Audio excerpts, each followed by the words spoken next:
Pues muy buenas tardes, noches, porque se nos ha echado la noche ya, estamos a 18 de diciembre y eso se nota. Bien, muchas gracias por haber venido. A mí venir a Barcelona me encanta, es una ciudad a la que vengo por gusto y suelo venir como mínimo 1 o 2 veces al año, por el puro gusto de pasear por la ciudad, que es una auténtica maravilla. Es como supongo que sabréis los que escuchéis La Contracrónica, yo soy madrileño y precisamente por eso me gusta mucho Barcelona. Bien, desde hace unos 15 días, 16 exactamente, en España no se habla de otra cosa más que de Vox. Supongo que lo habéis... Entiendo que si venís a este tipo de conferencias sois aficionados a la política y habréis hablado de Vox a lo largo de las últimas 2 semanas y habréis hablado mucho. Es un tema de conversación que va desde las Canarias hasta la provincia de Gerona. No se habla de otra cosa en el país. Bien, lo curioso es que este partido no es nuevo. Este partido tiene ya 4 años, no, va a hacer 5 años de vida. Nació en enero de 2014, justo con Podemos. Cuando nació Podemos nació a finales de mes y creo que Vox a principios, una cosa así. El hecho es que no es un recién llegado en la política española, pero ha dado el campanazo ahora mismo, en el mes de diciembre, el día 2, en Andalucía. Antes había fracasado en las europeas en 2014 y después, posteriormente, se olvidó. Se olvidó del imaginario colectivo, quiero decir. Evidentemente, sus afiliados y demás lo tenían muy presente, pero bueno, que era un partido pequeñito sin representación ni parlamentaria, ni en comunidades autónomas, ni en ayuntamientos. La pregunta, por lo tanto, que deberíamos hacernos como observadores de lo que acontece es por qué renace ahora. ¿Por qué 5 años después de su fundación es cuando hemos empezado a hablar de Vox? Es una pregunta que yo desde luego me hice a raíz de aquella noche electoral en Andalucía. Bien, la respuesta no hay que buscarla en Vox, porque Vox dice lo mismo que hace 5 años, aproximadamente, ajustando las cosas del día, pero en esencia dice lo mismo, sino hay que buscarla en otro lado, justo en el extremo opuesto del espectro político y del espectro ideológico. Hay que buscarla en el desfonde de la extrema izquierda. Bien, ese desfonde, ese agotamiento de la extrema izquierda es el elefante en la habitación que nadie quiere mirar a la cara, especialmente los que pertenecen a ella. Estoy hablando de los políticos de Podemos y todas sus confluencias y también los asimilados que tienen pues repartidos por todo el país. Vamos antes de nada a viajar por un momento al pasado, vamos a viajar mentalmente, claro. Vamos a viajar al año 2012, es algo reciente, así que no os estoy pidiendo que viajemos a 1930. 2012 estábamos todos vivos, los que estábamos aquí, y además tenemos edad para recordarlo. Aquel año en 2012 hubo 2 huelgas generales. Fue el único año de la historia de España en el que hubo 2 huelgas generales. Fue el 29 de marzo, fue una, y la otra fue el 14 de noviembre. De hecho, desde la primera huelga general que se convocó en España, fue en 1855, se convocó en Barcelona, por cierto, los empleados de la industria textil convocaron la primera huelga general del país, tuvo solo seguimiento en la industria textil de Barcelona, así que fue una huelga general un tanto peculiar, no por nada, sino porque no había industria textil en ningún otro sitio. El hecho es que desde entonces hasta 2012 nunca se habían producido 2 huelgas generales dentro de, en este caso, menos de un año, en solo 6 meses. En aquel entonces el PSOE acababa de perder el poder, lo había perdido unos meses antes, en noviembre del año 2011, una derrota que además fue pues una especie de hecatombe para el PSOE, pasaron de gobernar a tener, creo que se quedaron en 110 escaños, hoy los cambiarían con los ojos cerrados, claro, que están en 84, pero en aquel entonces les pareció un terremoto.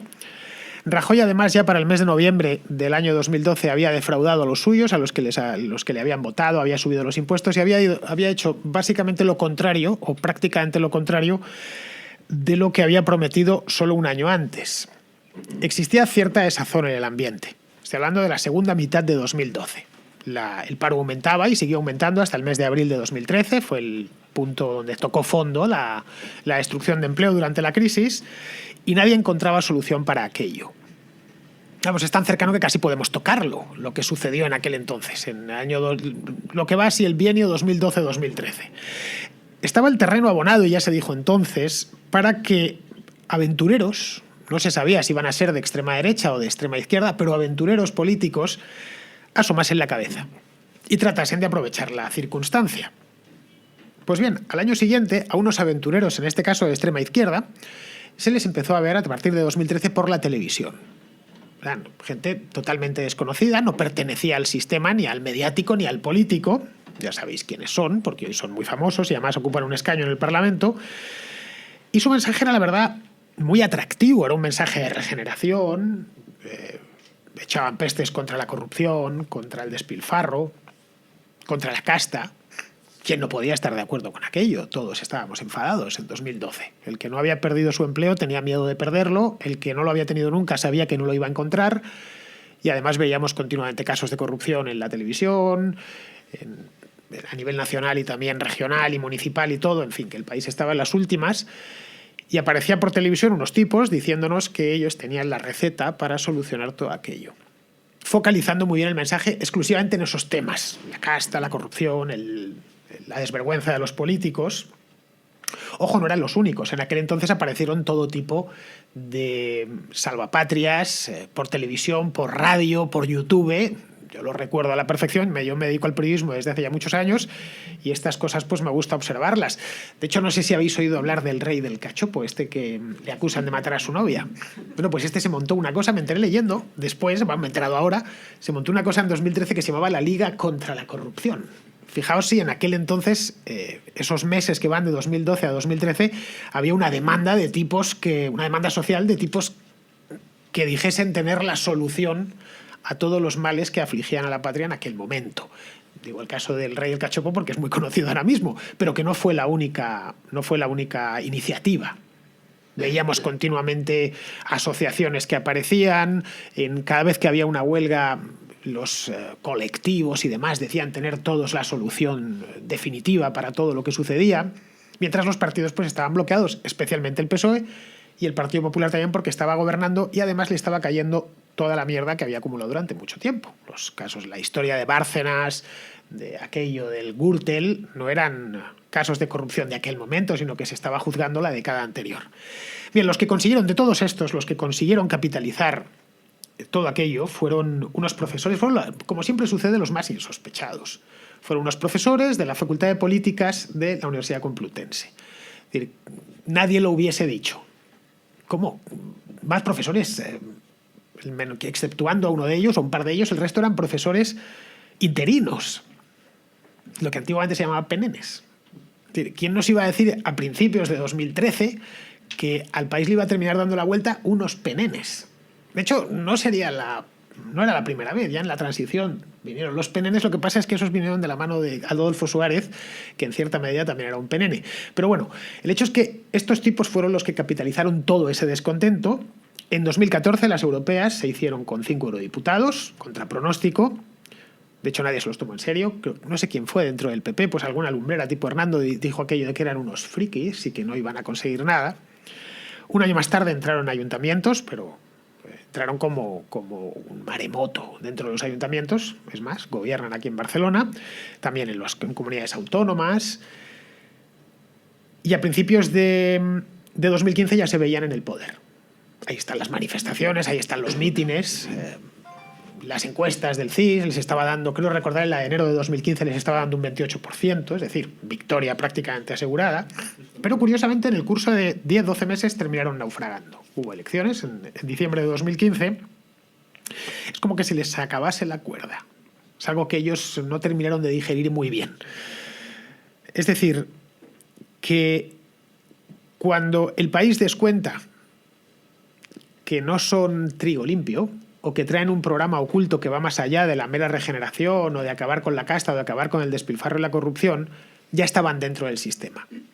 Ya ocupaban, las principales ciudades del país, estaban en prácticamente todos los parlamentos autonómicos, es decir, una buena parte del presupuesto la controlaban directamente ellos. Claro, eso ha tenido consecuencias. Cuando tú tienes a mucha gente con un programa determinado y una agenda muy clara y la tienes controlando ciudades principales, la tienes controlando consejerías autonómicas, ya sea directa o indirectamente, al final entran en el debate una serie de asuntos que de otra manera no hubiesen entrado. Es decir, que nos dimos cuenta de que el caballo se había colado dentro de Troya cuando el caballo ya estaba dentro de Troya, entre otras cosas porque nosotros los troyanos lo habíamos metido alegremente en aquel momento, como en la Ilíada, que son los troyanos los responsables de la destrucción de su propia ciudad, aunque si bien es cierto, el país, el país, porque a fin de cuentas quien no le votó fueron los españoles, ya en 2015 y en 2016 les apoyó, pero no lo suficiente como para que se hiciesen con el poder. Así que poco a poco se fue descubriendo que tras esa fachada de regeneración de los puros, que iban a acabar con todo aquello, y de la casta y demás, había un programa muy concreto. Un programa que ya no podían ocultar más, porque una vez has denunciado todo lo malo y te has hecho con el poder, aunque sea parcialmente, tienes que empezar a ofrecer las soluciones que venías anunciando. Y la verdad es que no era un programa especialmente novedoso. Era el programa de la extrema izquierda española de los últimos 40 años, puesto al día, obviamente, con todas las cosas modernas de la izquierda que han ido incorporando conforme han ido pasando los tiempos y adaptado a las peculiaridades nuestras como país, es decir, los nacionalismos y todos los atavismos propios, ¿no? Así que lo que fuimos viendo es que a lo largo de 2015, 2016, 2017, 2018, año en el que nos encontramos ya acabándolo, hemos viendo cómo iban saliendo uno a uno todas sus manías, todas sus iniciativas, todos sus enloquecimientos, no a través de Twitter, ni a través de las redes sociales, ni de manifestaciones concretas, sino en los plenos de los ayuntamientos, en el Congreso de los Diputados, en el Senado, en los parlamentos autonómicos. ¿Cuáles son estos, llamémoslos, estos atavismos propios de la extrema izquierda actual, que en España es importante porque, insisto, tienen poder? No tienen todo el poder, pero sí una parte considerable, y más desde la moción de censura de junio de este año. Bien, el primero de ellos sería la exaltación del nacionalismo regional, que básicamente es el catalán y el vasco, pero también excitan todo lo que pueden otros nacionalismos, digamos, accesorios o supletorios, que serían el valenciano, el gallego, el andaluz. Allá donde encuentran que pueden excitar ese sentimiento de nacionalismo local, lo hacen de mil amores. El segundo de estos fantasmas sería la negación y deslegitimación de la España constitucional. La que vivimos, la que tenemos, la que hay desde 1978. El tercero sería la revisión de nuestra historia, de prácticamente toda nuestra historia, en clave vergonzante y autoinculpatoria. Es decir, deberíamos sentir vergüenza de lo que hicieron nuestros antepasados y además en cierta medida somos culpables de lo que hicieron nuestros antepasados. Bien, más o menos lo entendéis. Otro fantasma sería la obsesión con el franquismo y con la guerra civil. Periodo de nuestra historia relativamente reciente, bien estudiado desde el punto de vista historiográfico. Hay más libros sobre la guerra civil y el franquismo publicados casi que sobre la Segunda Guerra Mundial, y todos, más o menos, cualquier persona medianamente leída en España conoce bien los dos periodos. Otro sería las políticas identitarias de género, con las que están a tope desde hará cosa de año y medio, una cosa así. Y por último, el último de los fantasmas que soltaron en aquel momento era la defensa a ultranza de la inmigración ilegal. Y que, bueno, al gobierno de Pedro Sánchez por lo menos le ha dado ya unos cuantos disgustos. Todo, como veis, os suena muy familiar, porque llevamos, 5 años con esta cantinela sonando a todas horas. Si esto mismo lo cuento en 2008, más de uno me hubiese mirado extrañado. ¿Qué es eso de política identitaria de género? Ahora solo hace falta que os lo diga para que lo entendáis a la perfección. ¿O qué es, la revisión de nuestra historia en clave vergonzante?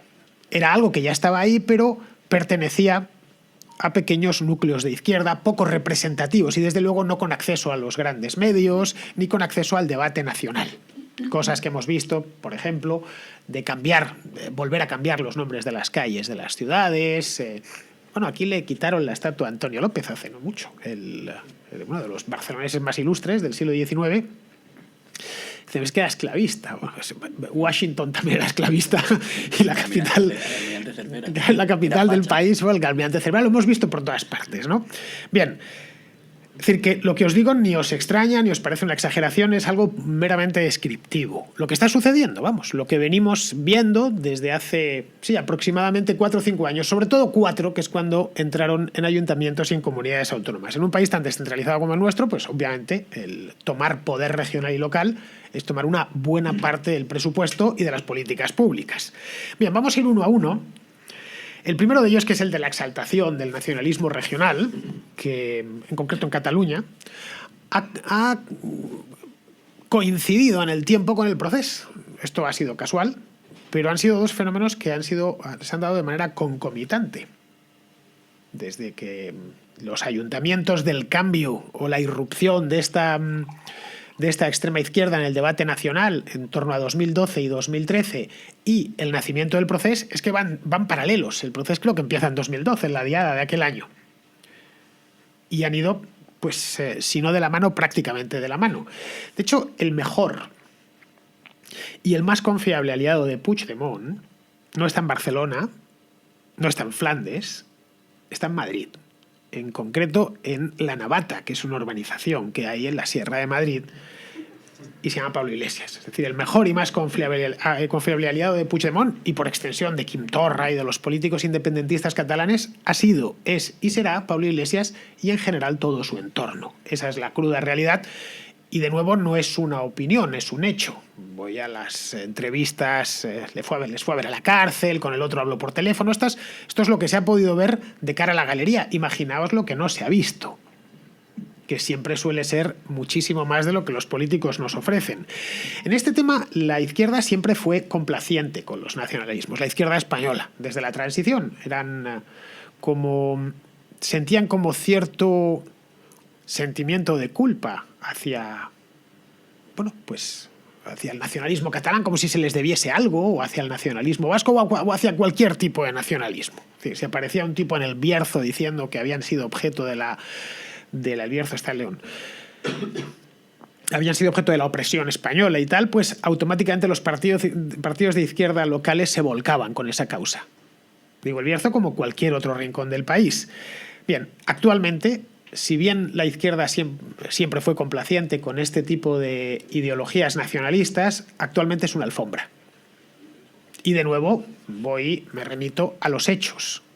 Ser de extrema izquierda en España hoy significa estar alineado con la agenda de los nacionalistas o los independentistas catalanes, los independentistas vascos, etcétera, etcétera. Esto a vosotros evidentemente os llega más porque vivís aquí y lo padecéis cada día. En Madrid no nos enteramos tanto, no lo vivimos de la misma manera, pues porque no lo vemos todos los días. Entonces, digamos que tenemos que sacar el periscopio y mirar un poco por encima de las puertas de la ciudad, qué es exactamente lo que pasa. Lo que sí percibimos en Madrid, y creo que se percibe en todas partes, es la deslegitimación continua de la Constitución, que en algunos casos llega a extremos puramente obscenos. El no presentarse el día de la Constitución en la recepción que se hace de manera puramente protocolaria en el Congreso de los Diputados y cosas por este estilo que no cuestan nada. Los juramentos, esos juramentos de puro chiste cuando tomaron las actas de diputado, que en ningún otro país se los hubiesen consentido, el juro por imperativo legal y con la intención de cambiarla. Pretendes jurar la Constitución alemana así y no te dejan directamente, te dicen, oiga usted, mira, o lo jura bien o se queda sin el acta. Bien, aquí se les consiente absolutamente todo, pues porque nuestro país es así de libre. A mí me parece muy bien, sinceramente, ¿qué queréis que os diga? Y demuestra que tienen cabidas todos, hasta los que están en contra de la Constitución. Y ellos lo están de manera abierta. Y no solo lo dicen, lo están por que lo digan, sino que además procuran que se les vea todos y cada uno de los días del mes. Que la Constitución no les sirve, que si es obra de unos franquistas, curiosamente fue una Constitución de consenso, como pocas. Es decir, la Constitución nuestra es un producto, es la única además de nuestra historia en la que se sentaron los de todos los partidos a consensuarla. Se encerraron en el Parador de Gredos, se juntó un comunista, los del gobierno, de derechas, metieron todas las sensibilidades posibles y hasta que no salieron con un documento de consenso, bueno, con todas las miserias de los documentos de consenso, no la aprobaron, no la pasaron por las cámaras y después, por supuesto, se sometió a referéndum. También dicen que es una carta otorgada, que esto vino el rey, nos la soltó. Ahí tenéis la Constitución. Y no es una carta otorgada, se sometió a plebiscito, que se aprobó con un 91,8% de los votos. Es decir, el 9 de cada 10 españoles de 1978 votaron a favor de la Constitución, que sí es un cerrojo para perpetuar el régimen y el franquismo. Esto lo habéis oído muchas veces. Esto es el cerrojo del 78, lo llaman. Que si ellos no la han votado, y que claro, como no la han votado, pues no está bien, porque todos tenemos que haber votado la Constitución de nuestro país. Esto es absurdo. Supondría tener una Constitución cada 2 años. para que votasen los que acaban de cumplir 18. Es decir, ningún estadounidense ha votado su Constitución porque es del año 1789, ningún alemán, que es del año 1949, ningún mexicano. La Constitución mexicana es de 1917, hace justo 100 años. Y la consideran suya, y la respetan, se la enmienda, se la reforma cuando toca, pero no puedes estar en un proceso constituyente continuo y que no ya que cada nueva generación, sino cada quinta, tenga que votar la Constitución. Y luego a todo esto, la Constitución que toman como referente, que es la del 31, la de la República, no la votó nadie. Bueno, sí, los diputados, porque esa no se sometió a referéndum, a diferencia de la del 78. O sea, la hizo una parte, solo los republicanos, dejando a los monárquicos de lado, la llevaron a las Cortes y la aprobaron. O sea, fue la Constitución del 31. Normal que hubiera medio país que no creyese en ella. No se quiso cometer el mismo error en el 78 y esa es la razón por la cual se trató de consensuar con todos. Bien, ellos lo que piden es una constituyente. Una nueva constitución con un periodo constituyente nuevo en el que básicamente la constitución la hagan ellos. Ya está. No hay nada nuevo. Se han hecho constituyentes en otros países que conocemos, como es el caso de Venezuela, y ya sabemos cómo ha terminado la cosa, hasta el extremo que en Venezuela han terminado cargándose la propia constitución que habían ellos creado en 1999 para crear una nueva. Luego vendría la revisión sistemática e incansable de la historia. Ese es otro de los grandes fantasmas. Si nos fijamos en su discurso y lo analizamos un poco, vemos que para esta gente todo ha sido malo en la historia de España. No hay un episodio bueno. Todo ha sido malo desde la Reconquista. La Reconquista, por supuesto, fue ilegítima. Al-Ándalus era bueno, era un paraíso, un lugar tolerante. Los califas de Córdoba eran unos tipos, bueno, parecía el califa Abderramán III, era como el secretario general de la ONU, poco menos. Mientras que los reinos cristianos eran todos unos bárbaros. Esto es un poco la idea general. La conquista y colonización de América, bueno, ¿para qué decir más? Un completo y absoluto genocidio. Hasta el extremo que al Colón que hay aquí, pues hay que quitarlo, porque, ojo, lo dijeron los de las CUP, sí, que había que quitarlo, porque era un genocida. La guerra de la independencia, dices, bueno, vamos, algún episodio que tengamos, que lo hayamos protagonizado los españoles todos. No, la guerra de la independencia, eso fue un rapto de tradicionalismo infame e inaceptable, porque... Bueno, pues porque nuestros antepasados se plantaron frente a un invasor que era moralmente superior a ellos, que les iba a traer la democracia. Bueno, la democracia de Napoleón, ya sabéis, ¿no? Menuda democracia, pero bueno. Luego todo el siglo XIX es ilegítimo, eso por descontado. La restauración o una olla podrida. No importa que fuese lo más parecido a la democracia actual que hubo en el pasado y es en la que, en todo caso, se mira nuestro sistema actual. Y en aquel momento, los tiempos de la restauración, ese régimen que duró muchísimo tiempo, era perfectamente equiparable con el de cualquier país de Europa y, por supuesto, más democrático que el de la mayor parte de países de Europa. Estoy hablando del año 1890. Pero bueno, que si aquello era una cosa de caciques y que... Bueno, exclusivamente fijándose en lo malo sin destacar en absoluto lo bueno. De hecho, en toda la historia de España solo se salva la Segunda República, nada más. La única parte buena.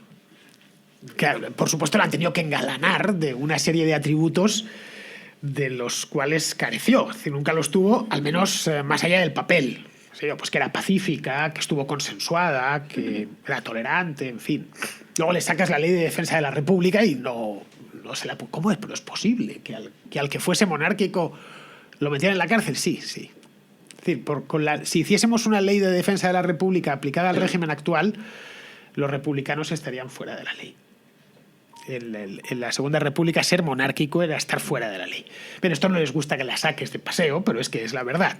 Bien, esto nos lleva de cabeza al siguiente tema, que es la siguiente fantasma, que es el gran fantasma, que es la guerra civil y el franquismo. Bien, la tesis de esta gente es que el franquismo empezó en 1936, en el protectorado en África, y que todavía continúa. En 2018, 82 años después. Es decir, sé que es chocante cuando se dice así, pero ¿cuántas veces habréis oído y habréis leído aquello de que el franquismo no ha terminado, que continuamos en él todavía? El nacionalismo catalán lo utiliza mucho, ese símil, ¿no? Seguimos todavía como en tiempos de Franco. Además no aceptan matices. Es una verdad absoluta que hay que tomar. Y dices, bueno, a ver, alguna diferencia hay, ¿no? No sé. Ahora sí, yo publico algo, no viene a visitarme, no me llevan al Tribunal de Orden Público. Bueno, no, porque está la Audiencia Nacional, que es como el Tribunal de Orden Público. Ya, joder, pero no me van a procesar por un artículo de prensa. O, qué sé yo, tenemos una cantidad de derechos reconocidos y libertades civiles reconocidas que no se reconocían abiertamente en el franquismo. No, pero eso... pequeños detalles. En lo principal, en lo esencial, el régimen no ha desaparecido. Se transformó en otra cosa porque los amos del capitalismo mundial, ya sabéis, los Rothschild de Estados Unidos, Kissinger, mezclan ahí... eso es que alguien ha llamado. Mezclan churras con merinas y al final, bueno, te dicen que realmente, aunque tú percibas lo contrario, realmente seguimos en el franquismo. Y además no importan los datos que les des. No importa que les digas que la nuestra es una de las mejores democracias del mundo, y no porque lo digamos nosotros, sino porque lo dicen los índices que estudian estas cosas. Solo hay 19, lo que el Economist denomina full democracies, que sea democracias completas o democracias plenas. Bueno, pues España es una de ellas. Ojo, 19 en todo el mundo, 200 y pico países, y estamos dentro de ese grupo selecto. No están países como Francia, por ejemplo, no está Estados Unidos, no está Italia tampoco. Estamos con lo que vienen siendo las democracias ejemplares, que si Alemania, que si Holanda, que si Dinamarca, que si Suecia. Tampoco les importan los hechos. Los datos pueden decir eso está falseado, eso está pagado por los Rothschild y por la banca internacional. Y los datos es que, a pesar de que vivimos en pleno franquismo, ellos gobiernan en las 3 principales ciudades del país, en Madrid, en Barcelona y en Valencia. No sé, yo la verdad, esto debe de ser un franquismo bajo los efectos del alcohol, porque... no sé yo si Franco les hubiese dejado gobernar en Barcelona o en Madrid. Pero bueno, el hecho es que, como veis, hay un salto de eje importante. Te dicen, vivimos en pleno franquismo, y te lo está diciendo la alcaldesa de la ciudad. Pues una de dos. O no eres alcaldesa o no estamos en el franquismo, pero ambas cosas son incompatibles. Pero ya digo, ni los hechos ni los datos extraídos de la realidad les importan lo más mínimo. Luego, hay otra cosa, y es que nuestro sistema político, como todos, pues no es perfecto, obviamente. Toda obra humana es imperfecta por definición. Y por supuesto que es mejorable en muchas cosas, y seguramente la Constitución tenga pendientes 1 o 2 o 3 reformas de aquí a los próximos años que deberían acometerse. Pero claro, si nos atenemos a los referentes suyos, referentes acreditados en el mundo real, es decir, Venezuela, Cuba, Nicaragua y estos países, pues de lo que podemos estar seguros es que si cambian nuestra Constitución por otra, esa otra va a ser tremendamente peor.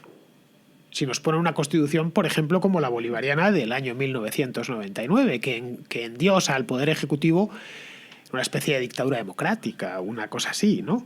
Y que además tampoco es que sean sus modelos, ya digo, modelos acreditados, ellos mismos se han retratado y han defendido de palabra y de obra los logros, entre otras, de la Revolución Bolivariana.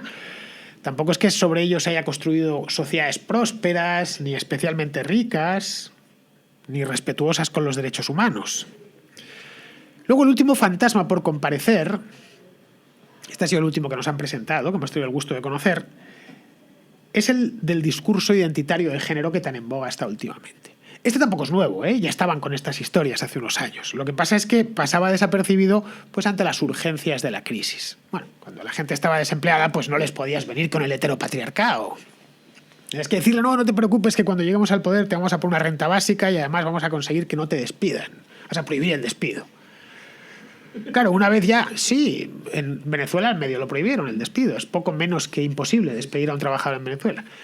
El resultado, bueno, lo tenemos ahí, ¿no? Que al final no trabaja nadie. Bueno, de este discurso poco se puede decir porque lo vemos a diario. El discurso de género, quiero decir. Más o menos, la idea que transmiten es las mujeres están sometidas en España. Vamos, sometidas casi peor que en la Arabia Saudita. Y son objeto de todo tipo de vejaciones a todas horas del día. Nos asesinan, nos violan. Lo oiréis el mensaje como si uno tuviese que ir por la calle protegiendo a su mujer, ¿no? Y con una mano aquí, y dispuesto a sacar la pistola porque alguien va a venir a atacarla. Si no viviésemos aquí y lo leyésemos desde fuera, pensaríamos, a raíz de lo que dicen, a tenor de lo que están contando, que este país es una especie de infierno para las mujeres. Claro, de nuevo los datos nos dicen lo contrario. España es uno de los países más seguros para las mujeres del mundo, no ya de Europa, del mundo entero. Es de los países donde menos violaciones se producen, no violaciones denunciadas, sino violaciones reales, donde las mujeres tienen mayor presencia tanto en empresas como como en la política, en el Parlamento. La alcaldesa de esta ciudad es una alcaldesa, un alcalde, la de que yo vengo también, y no es la primera. Antes teníamos también otra. Es decir, que la revolución que ha hecho la mujer en España ha sido radical en los últimos 40, 45 años. Ha sido un giro copernicano. Y se ha convertido realmente, la igualdad se ha llegado. Bien, pues ellos vienen a decir lo contrario, que no, que aquí hay un problema serio y que hay que legislar. Y hay que crear nuevas leyes continuamente. Hay que legislar pues, para favorecer a esa parte de la población que, ya digo, está sometida y está maltratada, a un riesgo de desamparar legalmente a la otra mitad.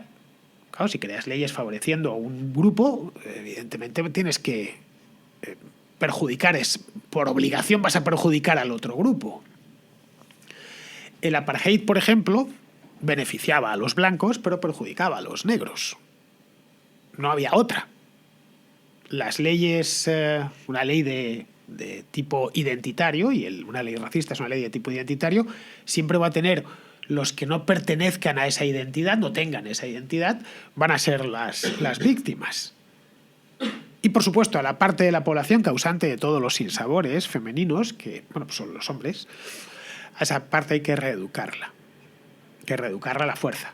Y tiene que sentir dolor de sus pecados, pedir perdón por haber nacido hombre, por ser violento, por tener, aunque no lo haya hecho nunca, claro, es difícilmente demostrable que todos los hombres somos violadores, porque el 99,9% nunca hemos violado a una mujer, ni lo haremos jamás, ni se nos ha pasado por la cabeza.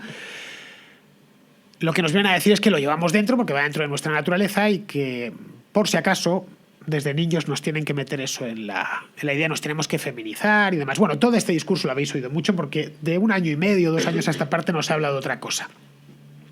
De nuevo, los datos no importan, la realidad no importa, como os decía. Si vamos a los datos de violencia de género nos quedamos alucinados.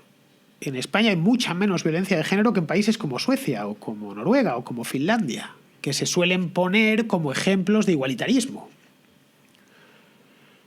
Las razones, pues la verdad es que las desconozco, probablemente porque los suecos beban más alcohol y al final la violencia dentro de las familias pues está muy ligada con la ingesta de alcohol, los malos hábitos y demás, lo desconozco. Luego, en otra cosa lo que emplean mucho, que es lo de la brecha salarial, sabéis que eso es una trampa estadística.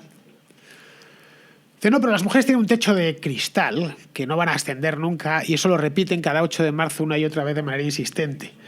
Bueno, hay un índice que se llama el Glass Ceiling Index, que lo hace el Economist también todos los años, que es lo difícil que lo tienen las mujeres para ascender en el trabajo y ganar lo mismo que los hombres. Bueno, España es el 6º país del mundo, por la parte de arriba, es decir, que más fáciles lo tienen el 6º que más fácil lo tienen las mujeres para ascender profesionalmente y para ganar lo mismo que sus compañeros masculinos.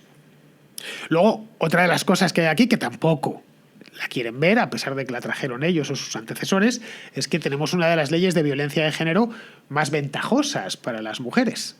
Esta ley ya viene del año 2004 y, bueno, tan ventajosa que fulmina, de hecho, la presunción de inocencia para una parte entera de la población.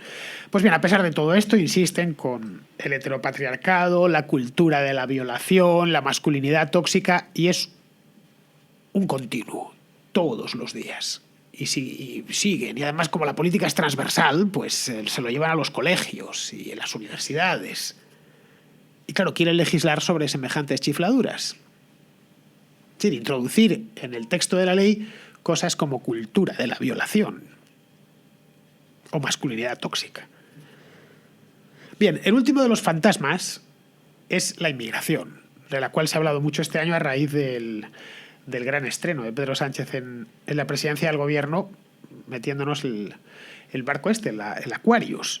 Bien, ellos aseguran, el mensaje que lanzan es que el nuestro es un país hermético, un país racista, xenófobo, que no acepta a los inmigrantes. Vamos, algo así como un pueblo perdido de Alabama, que según ve a uno de fuera saca el rifle y le mete 3 tiros. Claro, y eso les obliga a reeducarnos también en este aspecto y abrir las fronteras y abrir la puerta a todo el que quiera entrar.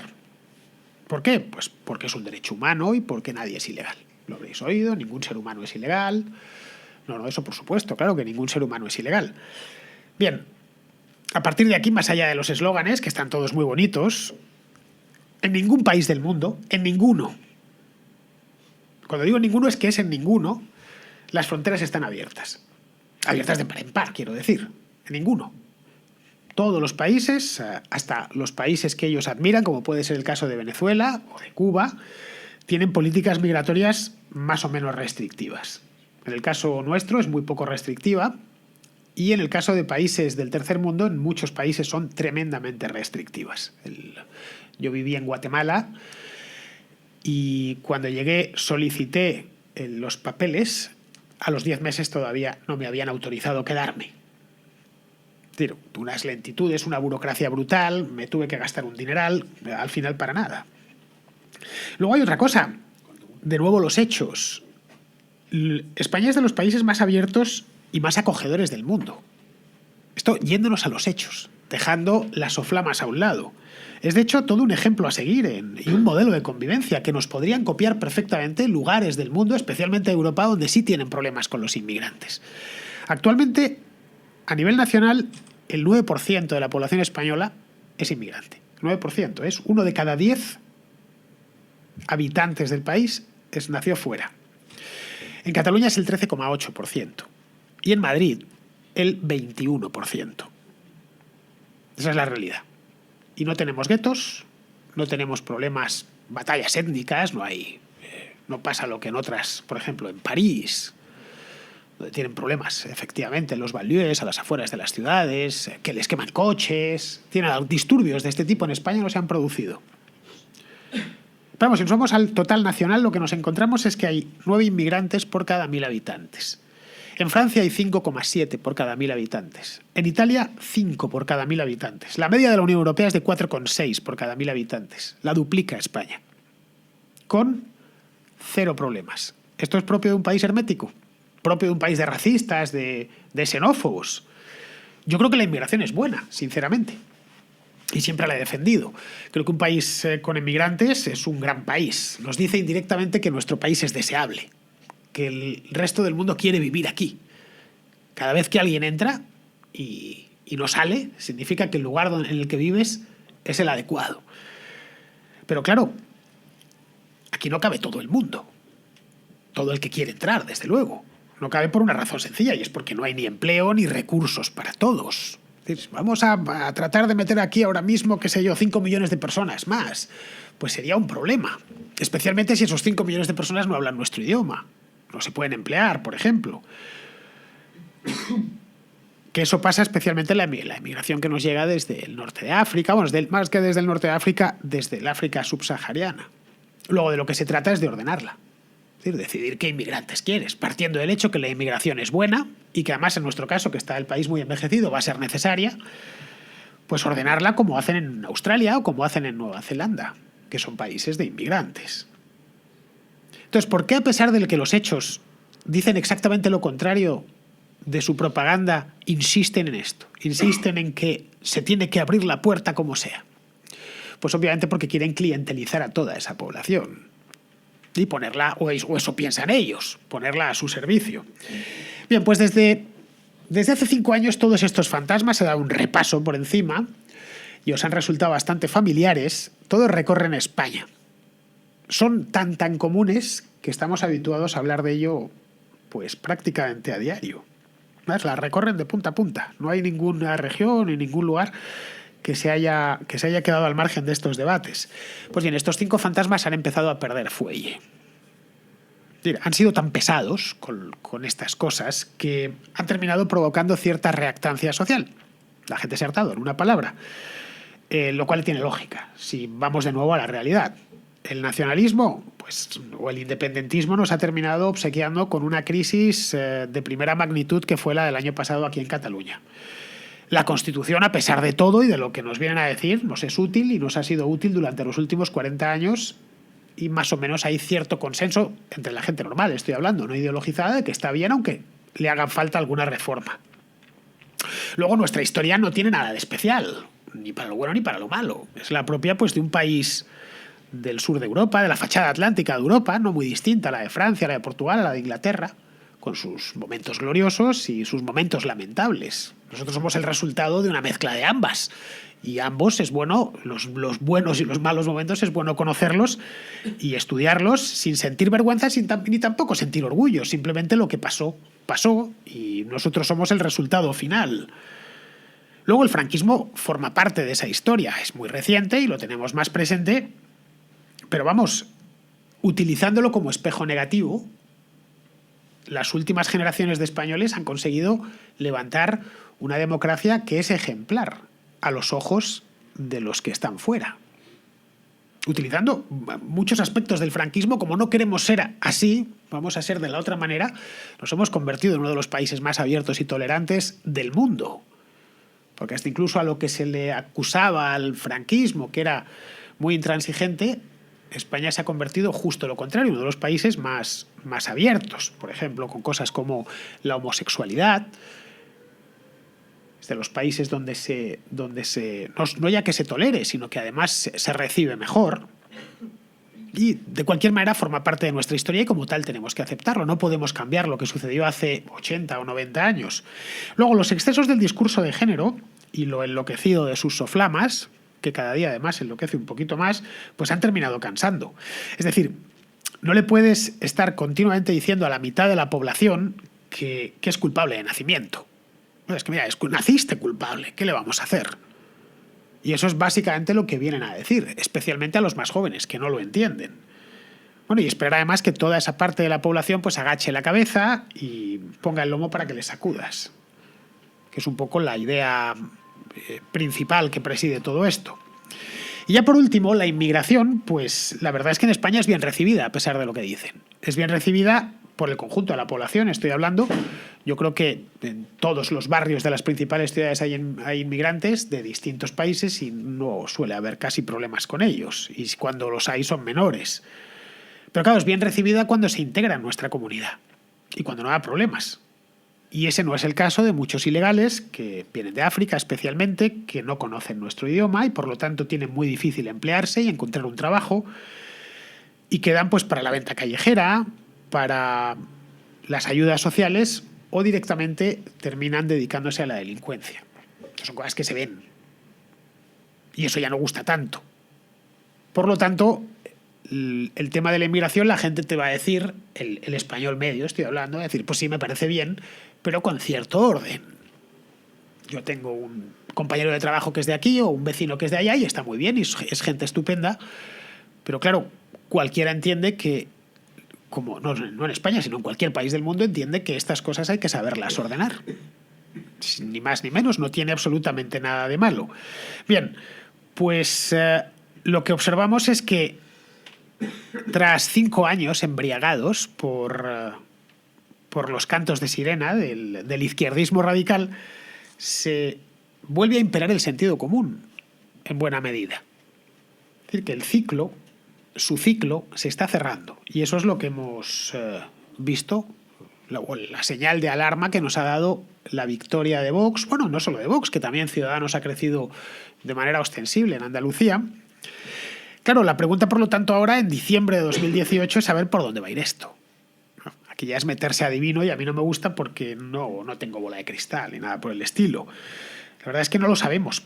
¿Qué es lo que va a venir? El año que viene va a ser un año importante. El centro y la derecha se han rearmado moralmente, y eso está bien, también ideológicamente, lo que demuestra que gente como el Club de los Viernes, el trabajo que vienen haciendo desde hace años, es útil y es bueno para la sociedad. Ellos empezaron en 2015, creo, justo en pleno crecimiento, en el punto álgido de este ciclo del que estaba hablando. En esto yo creo que ha sido capital la salida de Mariano Rajoy del poder. Ha sido fundamental, porque ha liberado a la derecha en España de una mochila cargada de piedras. Y era muy difícil. La piedra más gorda se llamaba Soraya Sáenz de Santamaría, y liberarse, es que si no lo digo, no me quedo a gusto. Y dicen, bueno, ahora que se ha ido, la dejarás en paz. No, jamás.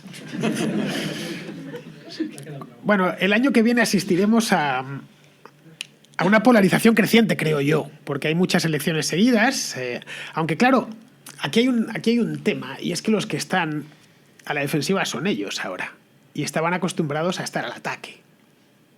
Desde hace años eran los que asediaban la fortaleza. Bien, ahora son ellos los asediados.